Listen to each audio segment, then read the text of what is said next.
So, a quick word on the Gospels or what the Gospels are.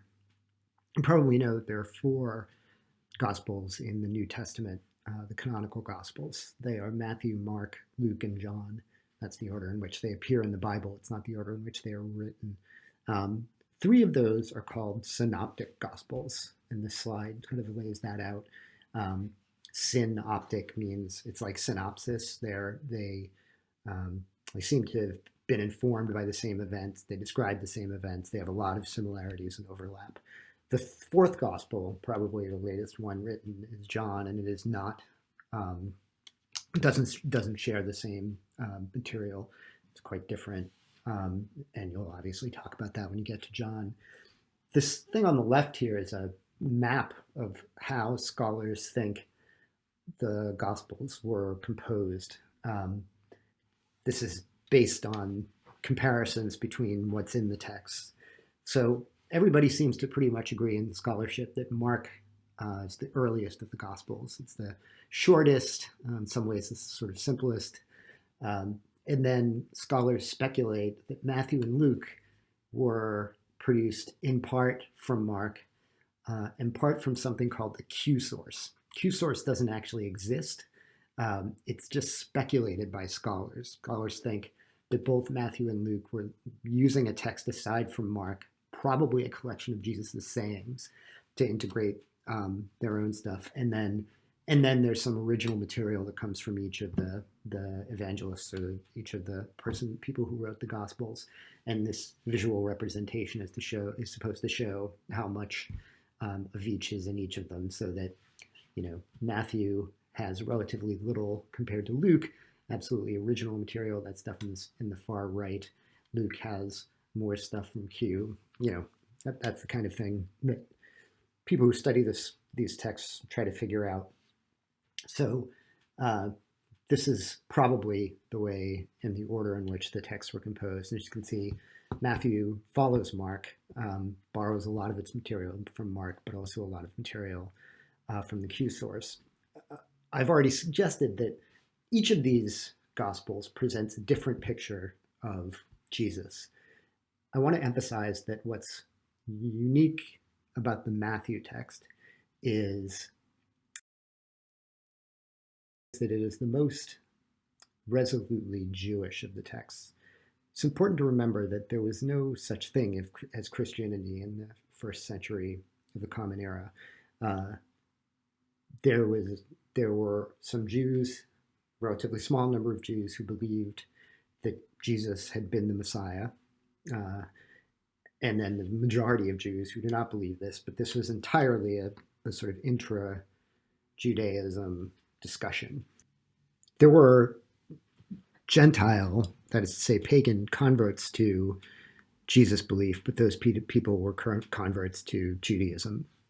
And in fact, there was big disagreements within this early group about the extent to which those people should observe the Jewish law, things like circumcision. And most people think that Matthew would be in favor of circumcising Christians. It's strange and sad that some passages in Matthew, and we'll talk about some of these, have been used in support of anti-Semitism, because Matthew's gospel is certainly the most Jewish of the gospels. They all have, as I've said, they're all thoroughly Jewish, but Matthew is really interested in establishing a continuity between traditional Judaism and this new Judaism that consisted in Jesus' belief. So really, one of the distinctions that's being undermined or called into question by Matthew is the distinction between Jew and Christian. There's a lot of discussion and scholarship about when Christianity and Judaism broke off from each other, but it's safe to say that they are very far from having broken off from each other here, and that one of the things that Matthew is most interested in is demonstrating the consistency in presenting Jesus as the Messiah and fulfilling and staying connected to Jewish law. So some of that original material in Matthew is this famously boring beginning, which is the entire alleged genealogy of Jesus, that goes from Abraham, the sort of father of the Jewish people, through David, the legendary king of the Jewish people, kind of the most central um, divine sort of ruler figure in the history, to Jesus, um, which that testimony is designed, or that account is designed to show how strongly Jesus was linked to this entire tradition. It begins with this promise to Abraham, and kind of informs all of the history that occurs in the Hebrew Bible, um, involving this covenant and the various ups and downs, to put it mildly, of the relationship between God and his chosen people. So first thing Matthew does is to add new original material. Right, he's got Mark, he's got Q. He's sitting down to write his gospel, and the first thing he does is say, okay, my big task is to show this strong connection, strong genealogical connection between Jesus and Abraham by way of David. And that's, of course, because he wants to insist on there might already have been concern that, and we'll see this in some other places, that Jesus was threatening to throw out the whole Jewish tradition and replace it with a new thing. And that is indeed how some people read / misread Matthew even now. But one of the things he's clearly signaling here is that's not at all what Matthew has in mind. Another thing that Matthew adds to Mark at a bunch of places, are these things called fulfillment citations. These are moments when Matthew stops and says that something that has happened in the story of Jesus's life, which might be following Mark's exactly, although there are some differences also between the two of them in terms of where he was at particular times and places. I'm sorry, where he was at particular times. But here's one example among many. It's not randomly chosen. I'm going to explain why in a minute. But this is Matthew 12:15-21. Jesus withdrew from there, and many followed him, and he healed them all and ordered them not to make him known. This was to fulfill what was spoken by the prophet Isaiah. Behold, my servant, who I am chosen, my beloved, with whom my soul is well pleased. I will put my spirit upon him, and he shall proclaim justice to the Gentiles. He will not wrangle or cry aloud, nor will anyone hear his voice in the streets. He will not break a bruised reed or quench a smoldering wick, till he brings justice to victory, and in his name will Gentiles hope. And then that's a reference to a particular passage in Isaiah, which is in the Hebrew Bible, one of the prophetic books of the Hebrew Bible, with a bunch of citations or a bunch of passages that appear to be allusions to the coming Messiah, who in the Jewish tradition is supposed to sort of be a leader for the people, much more, different figures have different. Judaism, of course, very complicated, has a very long history. The fact that I keep saying Jewish and Judaism is even misleading, but I won't get into that. But this tradition is long and complicated with a lot of different texts, right? One of the interesting distinctions between the Hebrew Bible and the New Testament is that the New Testament was composed, as we've learned, in a pretty short period of time in a pretty constrained part of the world.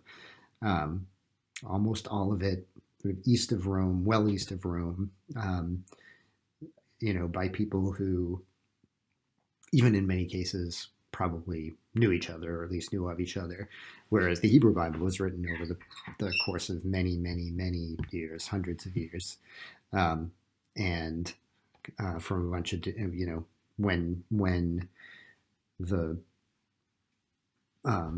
Judeans were in various places doing various things and in various conditions. So you get to say that Judaism says something in any clear way is almost never really a very good idea, because there are a lot of different competing possibilities. Anyway, there's definitely a sense in Judaism that there's a deal between God and the people, Jewish people, that he will send a Messiah to them. And when that time comes, there'll be a sort of some kind of giant, we call it an eschatological event, an end of time, when a better sort of God's will be more clearly present in the world. So anyway, here's Isaiah, who wrote these kind of somewhat, at least from our point of view,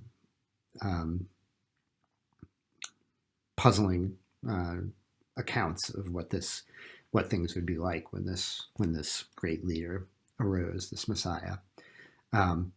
Messiah just means anointed person, a person, and so that has, to anoint someone was a way to mark them as a king or a leader. Anyway, so here's the Isaiah passage. Behold my servant who I uphold, my chosen in whom my soul delights. I have put my spirit upon him. He will bring forth justice to the nations. He will not cry or lift up his voice or make it heard in the streets.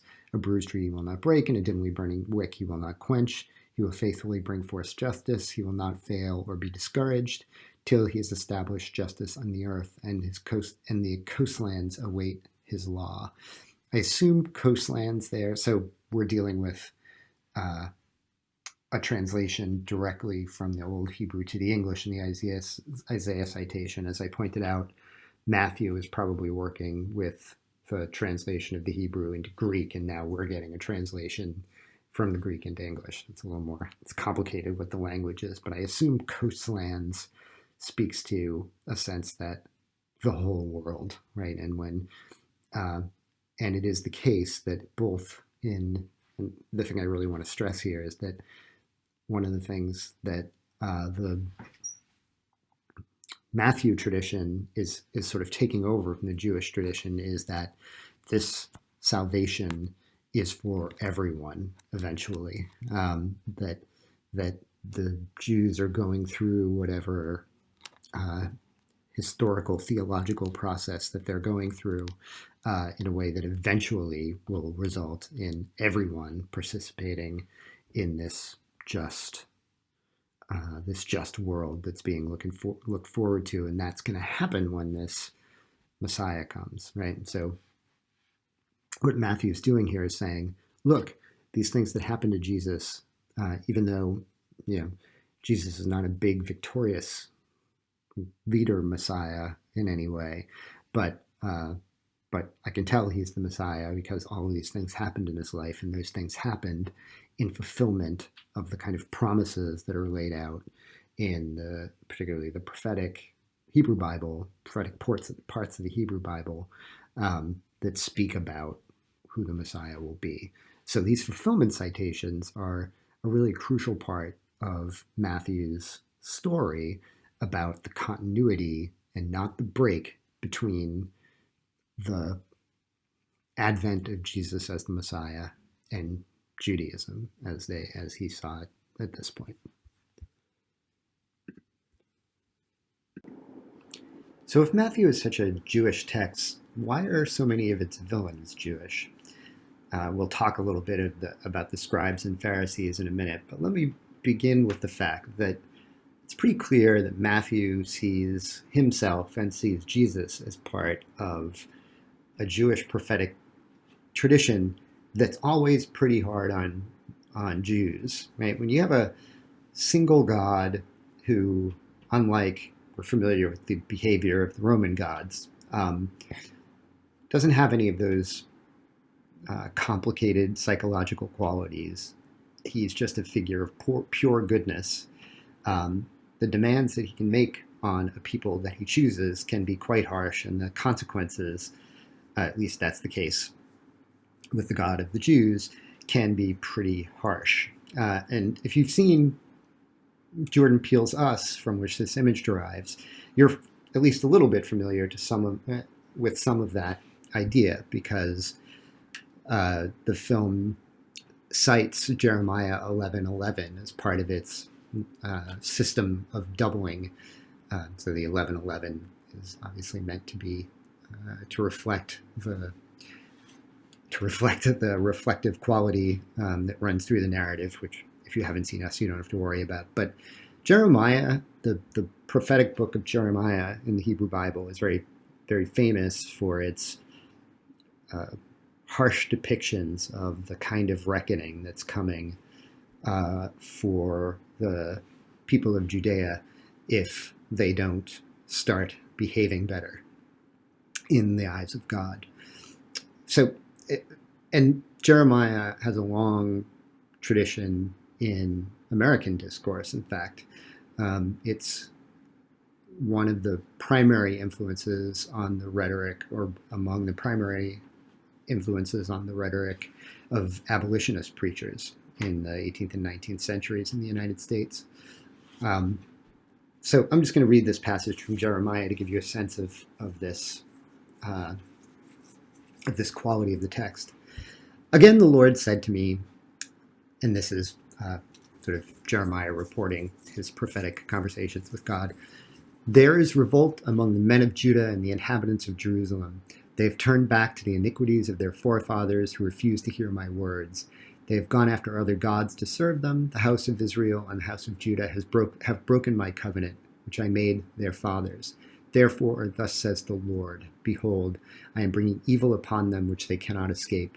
Though they cry to me, I will not listen to them. Therefore, do not pray for this people, or lift up a cry or prayer on their behalf, for I will not listen when they call to me in the time of their trouble. What right has my beloved in my house when she has done vile deeds?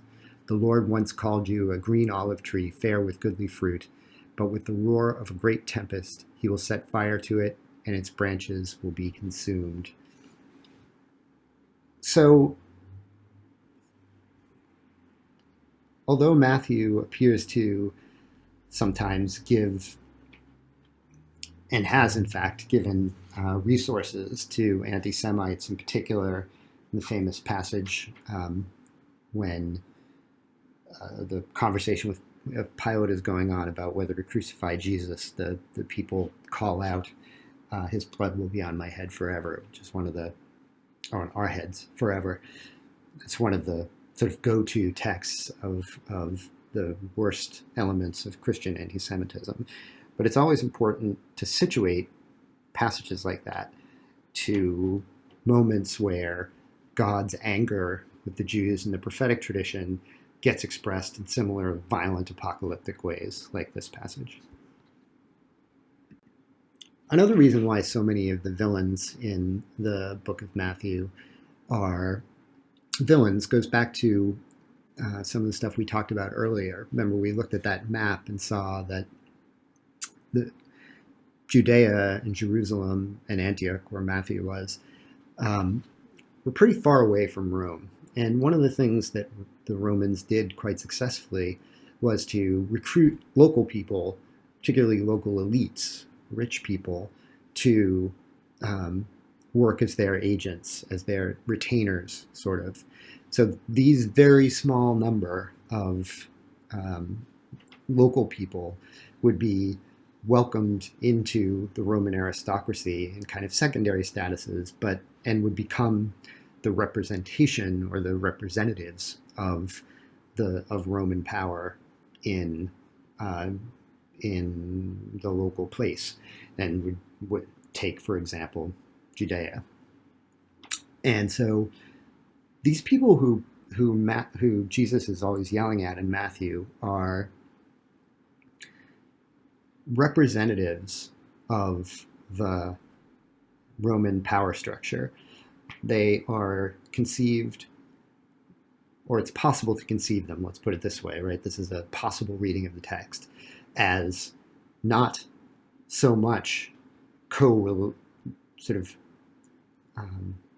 comrades of Jesus as representatives of an imperial structure that is that represents serious hostility to the majority of the Jewish people who are living, say, in Jerusalem.